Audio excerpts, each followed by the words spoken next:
Welcome back, everyone. I'm Meteorologist Caleb Cravens here with Weather Seekers Podcast in Juneau, Alaska. Today, we have one of our lead meteorologists, Rick, with us. How are you doing, Rick? Oh, I'm doing pretty good today. Awesome. So, we talked a little bit about this. This segment of our podcast is where we're taking interviews with all of our staff. And just to kind of put a voice and to our staff for the public out there, so they can kind of figure out who we are behind the forecast of Southeast Alaska. So give me a brief introduction. Well, as you know, my name's Rick, and I come from a place far, far away from Alaska. I was born in Illinois, a little village called Park Ridge, and spent some time growing up in a neighboring suburb of Chicago called Arlington Heights. But I call Southeast Wisconsin home. That's where I spent a lot of time, most of my time, all of my summers, in a little town in Southeast Wisconsin called Delavan. And very much looking forward to eventually getting back to Delavan in retired life and spending my time sitting on the end of the pier, drinking coffee and fishing. And that sounds awesome. Yeah. I know you've told me before that you have a nice little lake and a little house on a lake, and that seems very nice. I'm looking very much forward to that. So speaking of retirement, I guess we're on very different spectrums on where we're at in our careers. Oh, I'm just getting started, and you're getting very close to the finish line. So tell me a little bit about the track that you've been on and a little bit about the past and how you got to where you are now. Well, it all started when I was a small child. Exactly. It's funny you say that because Grant and I, in our last episode, we were talking about how, well, it all started when we were young. That's right. So go ahead. Yes. Okay. So I'm the product of the public school system in the late 70s, early 80s. Went off to college from, I should back up and say, the great Hersey High School, District 214. Okay, little shout out. Yeah, we have actually, believe it or not, we have another staff member here, forecaster, who went to the same high school I did. Small world. One generation removed. Mm-hmm. So anyway, I went to college down in Houston, Texas, a little university called Rice University. And majored in, of all things, biology, not anything close to meteorology. Right. So we'll get to the meteorology eventually. Mm-hmm. Took a little time off during those college years and went out to a place called Woods Hole, Massachusetts, and focused on my marine biology and specifically whales. And while I was out there, participated in a program called SEA, Sea Education Association, on a sailing research vessel. And that was of the first 25 years of my life, that was the second biggest thing in my life. We'll get to number one in a little bit. Okay. Finished college, graduated with a degree in biology, and also a commission in the United States Navy. And up to this point in time, I had been wearing glasses since third grade. And commissioning physical came along in the early spring of 1986. And the flight surgeon said, you don't have to wear glasses. You've got 20/20 vision. Oh, that's interesting. So, would you like to fly? Okay. Right. It's like, sure, I'll fly. And then for anybody out there who's attuned to the mid-'80s, this is right around the time that the original Top Gun came out. There you go. So, it was a very easy sell to get me to go to flight school. How old were you at this time? I was 21 years old. So, yeah, great time. Did that for a while before the fighter stint. While I was still in college, I actually had a chance to do a little time on a submarine. And that's where I got kind of interested in the sonar and the acoustics aspects of things, which is how I wound up really interested in whales and listening to the whales with hydrophones and such. The career in the Navy goes along. And then, of course, eyesight doesn't last forever, and my eyes eventually did go back to the point where I needed to wear glasses, and I had to stop flying because of that. But flying in the Navy was a fantastic thing, and I loved every minute of it. In my first 25 years, that was number one. Yeah, I know. When I think of you, I think of some fond stories you've told me about your flying experiences and some pretty crazy experiences too. And yes. Yep, spiders in the cockpit and lobsters in the nose cone and all kinds of fun things that we used to get away with. I should say we could do. There you go. Back then. Yeah, we'll call it that. So you were in the Navy. Yes. And so you did your stint there. Then where'd you go? Well, during the Navy, and this is how we jump from biology to meteorology. Mm-hmm. During the Navy years, I had the opportunity to go to the Navy's graduate school called Navy Postgraduate School in Monterey, California. Another fantastic experience in my life. And out there, of course, I was kind of attracted to the Air Ocean Science program because of the oceanography. Still wasn't even thinking in terms of meteorology. It was all still oceanography. And to that effect, my thesis was in acoustics. I'm doing under ice noise in the high Arctic with hydrophones and stuff like that. Still no meteorology. But the thesis involved high Arctic meteorology, synoptic scale storms, shoving ice around, and what kind of noise and what frequencies that creates under the ocean. Wow, I never would have put the two together, really. Yeah. So that was interesting, and there was the tie into the meteorology. Right, introducing you to the world. Exactly. Yeah. And I walked away from Monterey with effectively a dual degree, physical oceanography and meteorology. Right. Well, that's pretty cool how you were able to get into the field. I mean, and it also just goes to show here at our office is, you don't have to come from the standard background of going to college and getting a meteorology degree. That's right. There's many different avenues, and there'll be a few more people that we have on this podcast that has different backgrounds like that. Yes. And that's kind of a fun part of it. Right. So you got an introduction and a degree into meteorology. So where'd you go from there? Okay. That was about halfway through my time in the Navy. Mm-hmm. So I still had another 10 years to go. Okay, gotcha. Fast forward 10 more years, Right. having been specialized in meteorology and oceanography for 10 of my 20 years. Retired out of the Navy at the Naval War College in Newport, Rhode Island. That was another high point in my life. Mm-hmm. Not only surviving, but thriving for 20 years in the Navy. I had already had thoughts of, okay, what am I going to do after the Navy? And originally, my wife and I had been talking in terms of, you got 20 years under your belt, you got a pension, you're age 42, and you can retire. Oh, I'm liking that idea. Except for the complication that by that point in time, we had twin daughters. And you're not going to retire when you're raising twin kids. So, just can't do it. No, we had to come up with something else to do. Mom is taking care of the kids. Dad's got to make sure we got all the bills paid and everybody's fed and stuff like that. Started off, believe it or not, going back to my biology roots. Mm-hmm. And I was in the training process to become a high school biology teacher. Oh, wow. Yeah. And I actually had a school that I had singled out where I wanted to teach.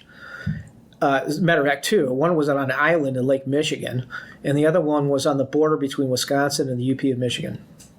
So going back to my roots, teaching biology. And then the reality of retirement is settling in, and the fact that, that paycheck's going to be cut in half as a retirement paycheck. How are we going to make the bills? So between my wife and myself, we decided, okay, I'll put some applications out there for the Weather Service because I've got all the credentials. Mm-hmm. And as it turned out, I had on the table at the time 3 offers. I had Phoenix, Arizona, Honolulu, Hawaii, and Juneau, Alaska. And of course, being a married man, I realized that I better let my wife make this decision. Yeah, happy wife, happy life. That's exactly right. But my own thinking was, well, shoot, I can't afford a family of 4 in Honolulu, Hawaii. That's for sure.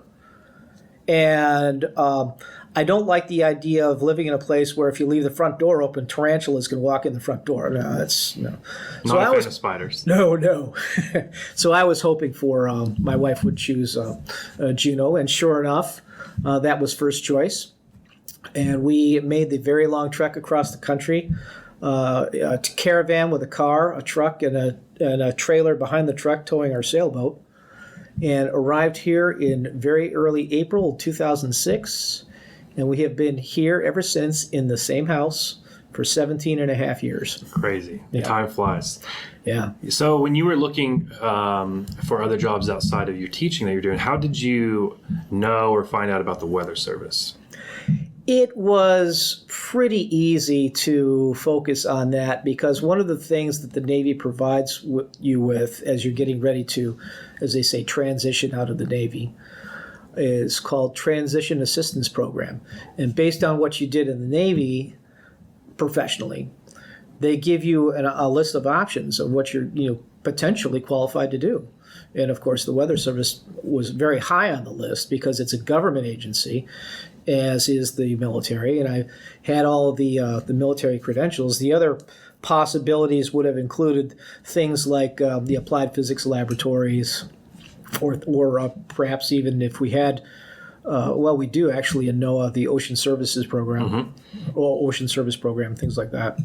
But it wound up that I tossed a coin up in the air and it landed heads on the National Weather Service, and here I am. Here you are. Yeah. So you arrived in Juneau in the early 2000s. So since you've been here in this office, what are some things that you like to do or some roles that you have? Well, rule number one is make sure you get enough sleep.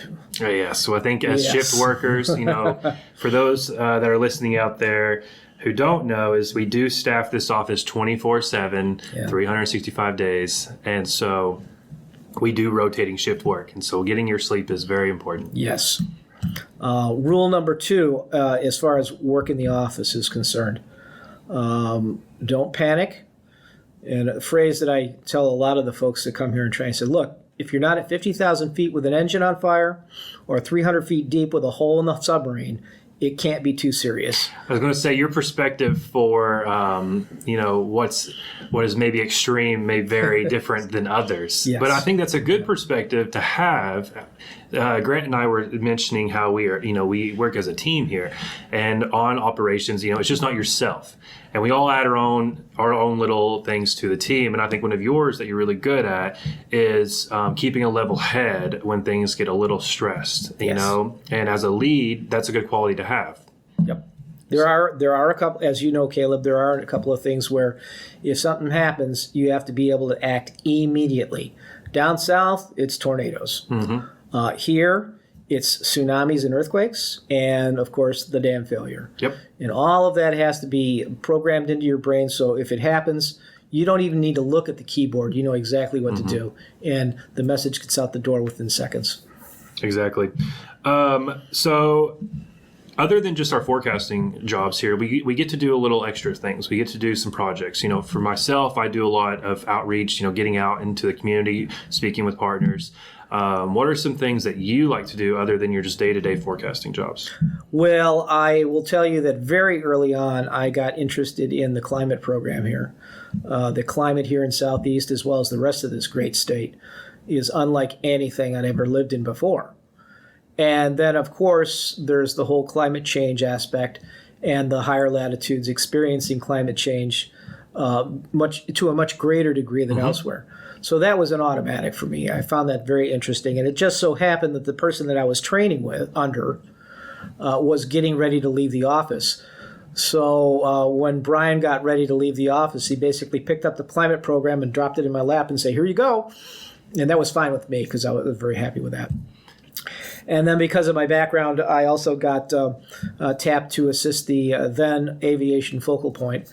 And when that person retired, of course, I picked that one up and have a lot of fun with that as well. Yeah. I think one of my favorite things about this job is not just the forecasting. It's doing the projects on the side and getting to do some research and getting to work on maybe the things that interest you a little bit more. That's actually a very important point, because if you get stuck in a rut where all you're doing is your 8-hour shift day in, day out, you'll burn out fast. Right. So that's one way. And I, quite honestly, I wish I could spend more time working on the climate program, working on the aviation program. And then also, another one of the fun things that you're also involved with is the Part 107 drone program that we have in the National Weather Service. That keeps me mentally agile as well. Yeah, that's a pretty cool program we have here in Alaska. I think is it the only program, or is there one more in the Weather Service? There's at least one more. There's not more than 2 others besides us. So for our listeners out there, what that program does is it allows us to be able to fly drones officially for the Weather Service, whether it be storm damage surveying. Just recently, Rick and I were able to go out near the airport and fly over a tree blowdown, and based off that footage, we were able to try to figure out what happened. Whether there was straight line winds or microburst, or what it could be. Sure. So those things are awesome. Speaking of getting burned out, just doing the day-to-day routines, there's a lot of things that we do outside the office to keep us from being burned out. Some of those may be hiking, getting out in nature, or joining a team outside of the office. What are some of your favorite things that you do in Juneau in the community? Well, I love to go out and not catch fish, meaning that I like to fish, but I don't catch anything. Yeah. I think we all have that occasion every now and then. I do love to do that, or just go out in the boat, a little skiff, no big deal. All the technology is hanging off the transom, and I like it that way. Go out and explore tide pools, islands, whatever. Do like to hike, and I do like to kayak on Mendenhall Lake. Of course, probably everybody knows, or anybody who knows me, that my big passion is flying. Mm-hmm. And in the years that I've been here, I've owned 2 different airplanes and had a lot of fun with that. Sadly, the second airplane is now gone as well, because those little kids that arrived here in 2006 as 3.5 years old are now entering their 3rd year of college. Wow. And that ain't cheap, especially if they both are in schools out of state. So.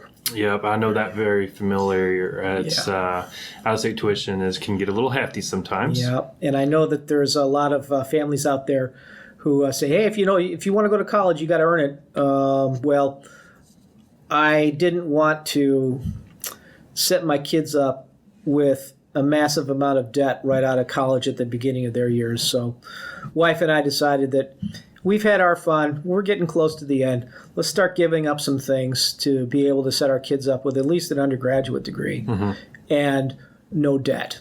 Yeah. So that's really nice. Is there anything else that you would like to share with our listeners about you or the job before we wrap it up here, or other things outside of inside of Juneau that you do? I enjoy what we call outreach, and often most of the time that is involving elementary school ages. Yeah, I was going to say, you do a lot of school talks. I've been on several visits with you where we have done, science experiments. And that's right. Yeah, that's always fun. And I most recently have gotten involved in the Juneau STEM Coalition. Yep. And we are going to be giving, it's called Cafe Talks. I think it's called Cafe Talks. But anyway, it's the Juneau STEM Coalition. It's a chance for the community members to get together and listen to folks like us talk about science or other aspects of life that are more than just, the humdrum daily existence. Right. So that's kind of neat. Yeah, that's really cool. I think any type of experience you can get involved in that can share the knowledge and the experience to people who may not know anything about it, I think that's always very useful. So, well, thank you, Rick, for being with us. Just to remind our listeners out there, we are taking questions. Send them to our email at juneau.weather@noaa.gov. And do in the subject line, Weather Seekers Podcast. And later in our episodes, once we start getting those questions, we will address those. Rick, thank you for joining us today, and we will see you guys next time. Take care, everybody.